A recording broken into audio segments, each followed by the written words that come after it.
What's up, guys? Welcome to another episode of Hallinan at Home. So, crippling loneliness and isolation, am I right?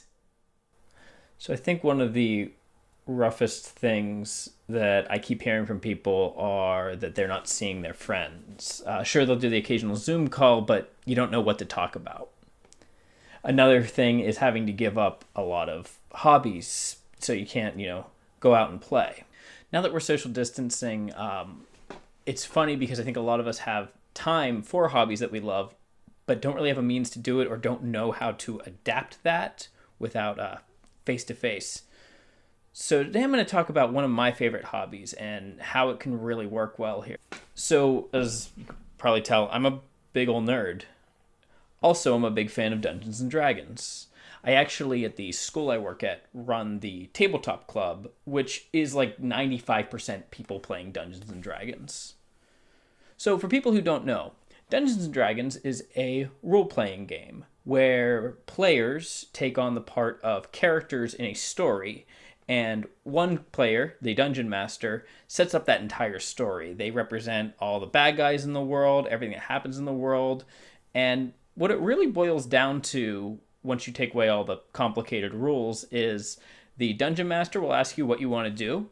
You tell them what you would like to try and do, and you roll some dice to see if you succeed. Role-playing games are basically playing pretend, but with rules to see whether or not you succeed. That's it.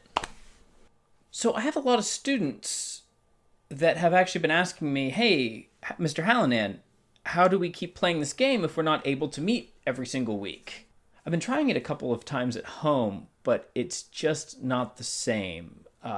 My wife likes to play, but you really need more than 2 players, and our other players are cats. You see a giant troll in the cave. What do you guys do? Could you guys pay a little bit better attention?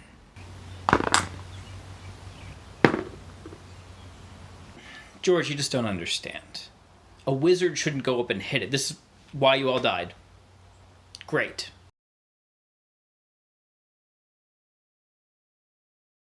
However, I have been able to contact my friends, and we've been able to set up a regular session pretty much every single week. So here are my tips to playing Dungeons and Dragons in quarantine. Now, I know a lot of people are used to having a lot of complicated supplies with it. I mean, normally to play Dungeons and Dragons, you need, at least 3 books. You have your Dungeon Master Guide, Player's Handbook, DM Screen, your Monster Manual, different, maps and grids for people, the entire stack of dice. But that's not going to work online with all this stuff. So it's great if you have those things. They're a good resource. However, the website D&D Beyond has a very basic rule book that anybody could use to get started. They're even, during quarantine right now, releasing a couple of adventures, which is really, really cool. So if you have the books, feel free to use them, but it's important for everybody to have access to all of the rules. So step 1 would be to reach out to some interested friends. Set a time, start a group chat, and decide on a way to talk to each other. A big part of D&D is having conversations, so it's important that you're able to all speak at the same time. Whether that's through Skype or Zoom. We personally like to use Discord. Another thing you're going to want to do is set a designated time for you to play each week. We try to make it every Thursday night if we can. Next, decide on who will be your Dungeon Master.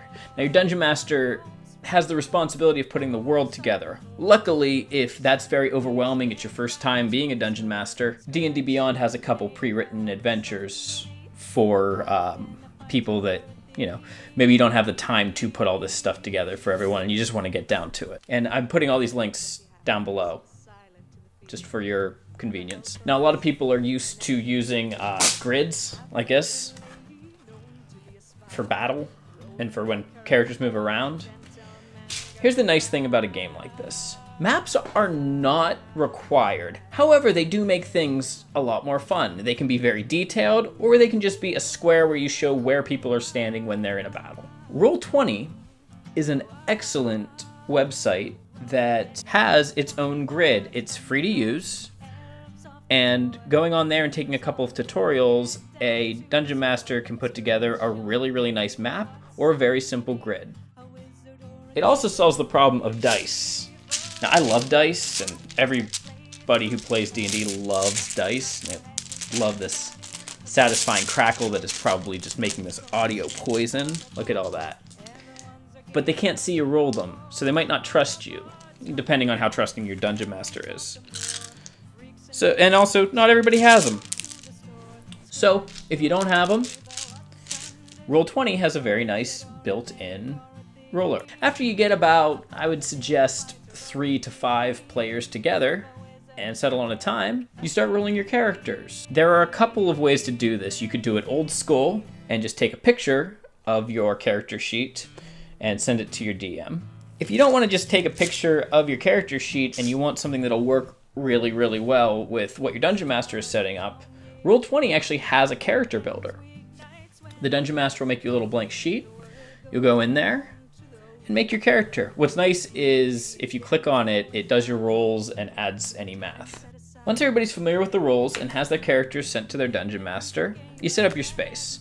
So I like to work from my computer area. I have a spot for my drink, although if I want my drink to be a little more D&D friendly, I can put it in my cool night mug. Spot to roll your dice if your DM is cool with you rolling physical dice. And a place for any of your source guides or your books, should you like. I like to have a notebook so that I can take notes. Log into your group chat and you are ready to go. So now you're prepped. You can go out and kill worms or dragons or whatever your Dungeon Master throws at you, or what you throw at your players. So let me know in the comments different hobbies that you have, how you're keeping up with socializing with your friends and maintaining these relationships. And I hope that if you try this out, you have fun and you tell me all about your time. Again, down in the comments or make a video of your own. See you guys next week.